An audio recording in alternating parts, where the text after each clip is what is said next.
বিদেশি গণমাধ্যম কর্মীদের নিয়ে আয়নাঘর পরিদর্শনে গেছেন অন্তর্বর্তী সরকারের প্রধান উপদেষ্টা ডক্টর মোহাম্মদ ইউনূস। বুধবার 12 ফেব্রুয়ারি বেলা 11টার দিকে পরিদর্শন শুরু করেন। রাজধানীর আগরগাঁও কোচউথেত উত্তরা এলাকায় গেছেন তারা। গণমাধ্যমে এসব তথ্য নিশ্চিত করেছেন প্রধান উপদেষ্টার প্রেস উইং এর একজন সদস্য।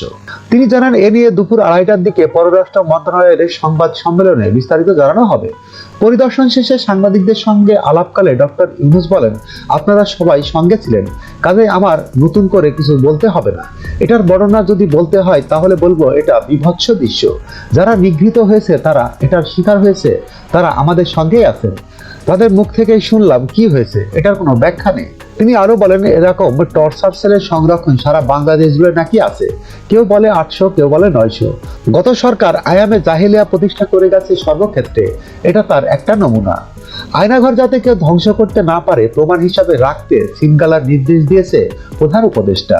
তিনি বলেন, মানুষের মানুষত্ব বোধ বলে যে কোনো জিনিস আছে, সেটা থেকে বহু দূরে গভীরে নিয়ে গেছেন আয়নাঘরের এই বিভৎস দৃশ্য। নৃশংস প্রতিটি জিনিস রয়েছে এখানে। যতটা শুনি অবিশ্বাস্য লাগে যে এটা আমাদেরই দেশ, আমাদেরই জগৎ। অধ্যাপক ইউনূস বলেন, বিনা কারণে জঙ্গি আখ্যায়িত করে মানুষকে তুলে এনে এসব টর্চার সেলে নির্যাতন করা হতো। তিনি আরো বলেন, এখন শুনি সারা বাংলাদেশ জুড়ে আরো 27-28টি আয়নাঘর আছে। আমার ধারণা ছিল শুধু এখানেই আছে। এগুলোর সংখ্যাও নিরূপণ করা যায় না।